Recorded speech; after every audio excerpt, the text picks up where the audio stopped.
Chers amis, aujourd'hui, je suis inspirée par le Saint-Esprit de vous faire une vidéo sur le thème de l'Esprit Saint, parce qu'il y a eu donc ce message reçu par Sœur Amapola au Tepeyac, qui est donné par le Saint-Esprit. Et certaines personnes pourraient se dire: «Ah, mais il n'y a plus besoin de dire quoi que ce soit, la révélation a tout dit». Eh bien non, Jésus dit dans Saint Jean, c'est que vous ne pouvez pas encore tout comprendre maintenant, mon Saint-Esprit vous le révélera entièrement. Donc le Saint-Esprit continue de parler et il a le droit de parler et personne ne peut lui fermer la bouche. Et ici, dans la vraie vie en Dieu, le Saint-Esprit va donner un message assez long, c'est en plusieurs étapes, entre le 22 avril 1998 et le 29 juillet 1998 à Vassula. Il s'appelle le Cantique du Saint-Esprit. Il avait été prédit par Jésus la veille. Et donc le 22 avril, le Saint-Esprit parle et dit: «La paix soit avec toi. Le thème que je suis sur le point de te révéler pour la gloire et le bénéfice de l'Église, cette Église que le Christ a achetée de son propre sang, s'apprête à être l'un des plus nobles thèmes à mon sujet. Il est nécessaire que je manifeste ces richesses à tes frères et sœurs, afin qu'eux aussi se nourrissent de ces richesses inépuisables qui coulent en abondance pour que l'Église en bénéficie. Maintenant, détourne tes pensées et tourne ton attention pleinement vers moi. Pour ce noble thème que je vais divinement te révéler, tu devras me permettre de pénétrer dans ton intellect et te donner une sublime lumière de compréhension. Je vais me pencher dans ma bienveillance pour parler non seulement à toi, mais le prodige lui-même va disposer sa connaissance à toute l'humanité.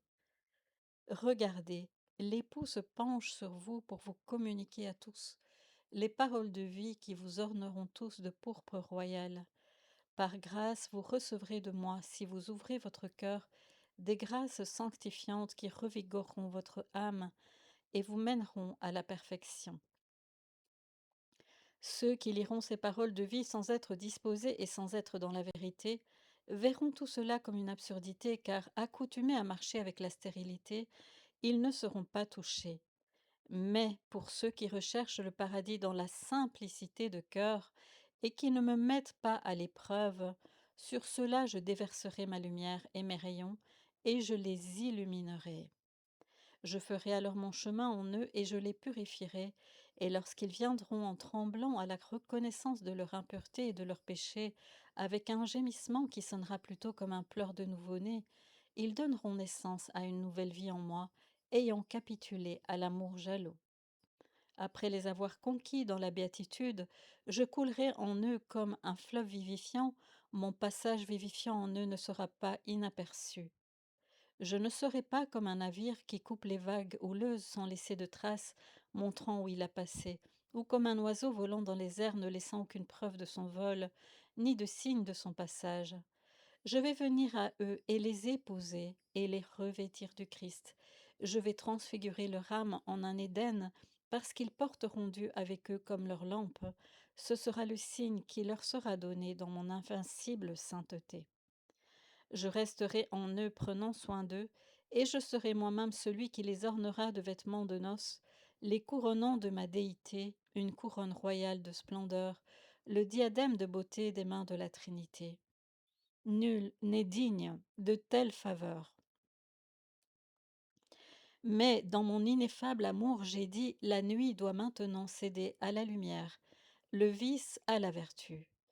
Je vais œuvrer en leur âme, de sorte que la tempérance, la prudence, la justice et la force seront leurs richesses. Ah, Vassula, je vais cultiver ta génération et leur faire comprendre que l'immortalité se trouve en étant parent de nous, le Dieu Trine. Quoi de plus riche que cette œuvre de miséricorde que moi, Dieu, je vais faire en eux? Alors, ayant insufflé la vie en ces âmes, je vais dépêcher la sagesse de mon trône de gloire pour qu'elle devienne leur prodige. Alors tout ce qui avait été réduit en cendres dans la stérilité de cette terre durant toutes ces années, moi, dans ma bienveillance divine, je vais le faire revivre et je vais faire fleurir quiconque le veut. Fécondé par mes chauds rayons de lumière, je te le dis, génération, tu seras divinisée et déifiée dans notre déité trinitaire. Aujourd'hui, Mavasula, chacun voit aussi loin qu'il peut voir. Mais après mon passage à travers vous tous, vous ne serez plus limités à voir de la manière que vous voyez maintenant, mais de la manière la plus ineffable et la plus divine. Vous verrez avec ma lumière pénétrant même les choses de Dieu qui vous sont cachées, puisque vous verrez les choses dans mon rayonnement. Votre corps tout entier resplendira d'une brillante lumière, je serai la lampe de votre corps, qui le remplira des splendeurs de notre royaume, qui sont sagesse, douceur, amour, miséricorde, joie, paix, patience, fidélité, véracité, bonté et gentillesse. Depuis le commencement, nous vous avons fait à l'image de notre propre nature. Nous avions dit, faisons l'humanité à notre propre image, ah oui, à la ressemblance de nous-mêmes. Mais ce fut l'envie du démon qui vous a tous menés à la mort. Maintenant la terre gémit de douleur, se châtiant elle-même, soupirant et criant, lasse de ne plus être, pleurant et suffoquant du manque d'air, moisissant de l'intérieur et se putréfiant dans ses entrailles. Oui, tu as cessé d'être. Viens, Mavasula, c'est assez pour maintenant, sois un avec moi. Ici, le Saint-Esprit a interrompu sa divine dictée et m'a fait comprendre qu'il poursuivrait son message plus tard. Et nous voici à la deuxième partie, le 7 juin 1998, qui est le jour de la fête de la Pentecôte. Ah, Mavasula, je t'ai choisi et je ne t'ai pas rejeté, bien que toi aussi tu avais cessé d'être. Et ainsi en sera-t-il, je montrerai de cette même manière mon ineffable affection et mon pouvoir divin à quiconque le désire. Je ne vous rejetterai pas, mais voyez-vous combien mon amour pour vous me force à être indulgent? En ces jours, je descends ensemble avec le Père et le Fils, comme trois témoins. Dieu le Père est esprit, en cela qu'il m'envoie moi l'esprit de vérité, pour être avec vous pour toujours et vous conduire à la complète vérité. Et là, on fait référence à la note 4, à, au passage de Saint Jean 14-17. La parole de Dieu, lumière et sauveur qui existait depuis le commencement, qui est le plus proche du cœur du Père, a témoigné et vous a fait connaître le Père. Vous avez été achetés et payés avec son propre sang. N'avez-vous pas lu que la parole de Dieu est vivante et active et témoigne sur la terre comme moi et le Père témoignons? Le très saint qui a acheté son Église de son propre sang témoigne par son sang. Et moi, le Saint-Esprit de vérité qui vous mène à la complète vérité, je témoigne par l'eau. Alors ici, à la note 6, il est fait référence à Saint Jean aussi, chapitre 16, versets 12 à 13, où Jésus dit à ses disciples, j'ai encore beaucoup de choses à vous dire, mais ce serait trop pour vous maintenant. Lorsque l'Esprit de vérité viendra, il vous mènera à la complète vérité. C'est une erreur que de parler de fin de la révélation et de traiter celle-ci comme un dépôt de phrases. La révélation n'est pas un ensemble de phrases. Dieu est actif et vivant et il va continuer à se montrer par le Saint-Esprit, ne cessant jamais de le faire. Lorsqu'on dit en latin complere, cela signifie que le Christ est la pleine et complète révélation de Dieu et non qu'il cessera de se révéler lui-même à l'humanité. La Sainte Bible est le témoignage narratif de Jésus-Christ. Elle n'est pas le dernier mot de Dieu. Ainsi nous sommes trois témoins, et nous sommes tous trois en accord comme nous sommes un seul Dieu, avec une seule volonté, un seul pouvoir et une seule domination. Quelle image de moi as-tu arrangée, création, alors que tu ne me connais toujours pas, et pourtant je n'ai jamais cessé de témoigner, je ne me suis jamais caché. Alors, il y a une note de Vassoula qui dit à ce moment-là, j'ai vu un visage inondé de lumière, plus beau que le plus beau des anges. Le non formé prit forme. Et dans cette vision du Saint-Esprit qui, par son amour infini, voulait se montrer, don immérité pour l'être indigne que je suis, mon cœur s'est réjoui. Et chaque fois que me revient le souvenir de cette vision, mon cœur se réjouit à nouveau. Elle ne se dissipe pas de ma mémoire, cette vision de sa sainte face me restera pour toujours. Ensuite, Vassoula fait un cantique. Ô ineffable lumière de beauté, tes yeux divins étaient doux et souriants. Tu m'as souri et je me suis retrouvé te souriant à mon tour. Ta face, ô très saint, contient un charme angélique. Ta sainte face rayonnant l'amour et la pureté était plus proche que jamais de la mienne. Je n'étais même pas dans une profonde méditation lorsque tu m'as surprise en m'apparaissant. Bien que sa face tout entière soit adorable, ce sont surtout ses yeux qui ont attiré mon attention, me laissant stupéfaite et dans l'admiration. L'amour de ton regard croisant le mien était comme deux étoiles scintillantes. Tes yeux étaient comme une mer turquoise transparente, pleine de sérénité. Que puis-je dire, moi, pauvre ver? Tes yeux divins, mon Seigneur, sont comme une liturgie, un océan d'amour, un paradis, et un feu consumant pour celles à qui, sans le mériter, il a été permis de les contempler. Et le Saint-Esprit dit, combien es-tu béni, toi dont j'ai ouvert les oreilles, puissent tes chemins rester droits dans notre sagesse, afin que tu puisses faire notre divine volonté. Compte sur moi, bien-aimé, car je vais en amener autant qu'il est possible en union avec notre unicité, et je vais les combler de lumière, afin qu'ils soient remplis de l'absolue plénitude de notre déité trinitaire. Venez et apprenez. Dans les épreuves, je suis toujours avec vous, je suis votre consolateur, et là où est le désespoir, je console et je guéris. Je suis le donneur de vie, et par mon baiser baptismal, je souffle sur vous, je vous renouvelle. Je vous renouvelle afin que vos inclinations naturelles, qui sont tant opposées à Dieu et encore si humaines et mondaines, vous menant à la mort, puissent être transformées et déifiées dans ma divinité et ma noblesse, et deviennent comme celles des anges et des saints.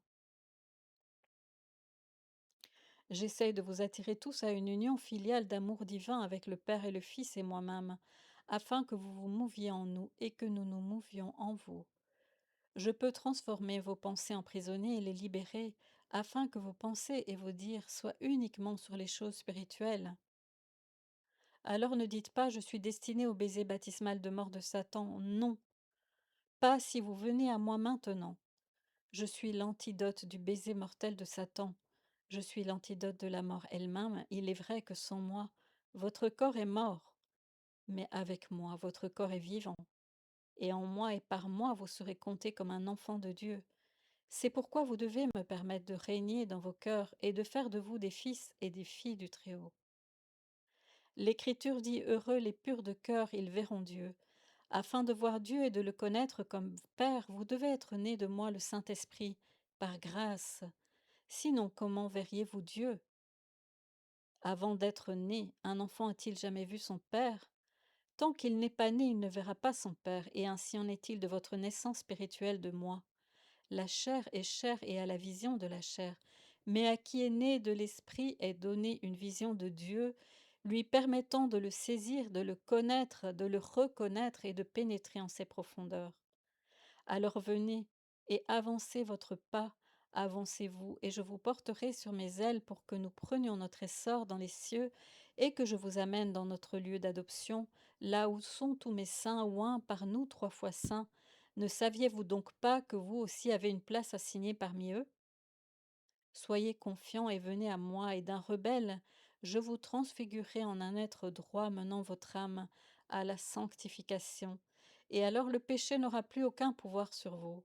Le péché est comme un mauvais maître en vous, et vous ne devriez donner à ce maître aucune occasion, en aucune circonstance de prévaloir en vous. Mais moi qui suis la source de tout ce qui est bien, je peux vaincre votre mauvais maître qui est le péché, parce que ma loi est une loi de bonté et de vie, vainquant toutes vos mauvaises inclinations. Venez me trouver dans la simplicité de cœur et attachez votre cœur à moi. Ne venez pas à moi avec méfiance, ni avec le brillant du discours mondain. Ne m'approchez pas avec vanité, vice ou duperie. Aucun de ceux qui viennent de cette manière ne m'a jamais saisi, ni ne m'a vu. Mais les âmes qui marchent dans la lumière de la contrition et de l'innocence ne seront pas privées de ma présence. Je volerai vers elles depuis ma gloire, dans une brillante lumière, suivie de myriades d'anges, pour les guérir, les renouvelant et faisant d'elles un seul esprit avec le mien, pour qu'elles héritent mon royaume. La chair et le sang ne peuvent pas hériter mon royaume, car ce qui est périssable ne peut pas hériter ce qui dure pour toujours. Alors, pour vous faire comprendre qui est l'unique Dieu trinitaire, cependant un dans l'unité de l'essence, je guérirai votre faute, coulant en vous comme un fleuve rafraîchissant votre aridité et votre stérilité. Nul n'est digne de voir Dieu. En effet, y aurait-il quelqu'un de parfait parmi vous? S'il lui manquait la sagesse et la lumière qui viennent de moi, il compterait encore pour rien. Les profondeurs de Dieu sont des richesses qui ne sont pas celles de ce monde, et les contenir sans moi est impossible. Pénétrer les motifs de Dieu ou comprendre ses méthodes sans moi est impossible. Mais si vous me permettez d'être reconnu dans votre conscience, pénétrant votre intelligence, je vous modèlerai en moi-même pour nous plaire vraiment. Votre abandon à moi est le seul moyen pour que je puisse transformer votre pensée, pour que vous ayez la pensée du Christ, découvrant notre volonté et sachant ce qui est bien, et ce qui est ce que nous voulons, et ce qui est la chose parfaite à faire. Alors ne permettez pas à votre chair de protester. Bien que je semble paraître inaccessible à l'œil et inatteignable, absolument jamais vu, je me laisse voir en pleine clarté et je prononce les paroles de sagesse. Et comme un ami qui se confie à un ami, je vous confie mes secrets, ne vous en cachant aucun.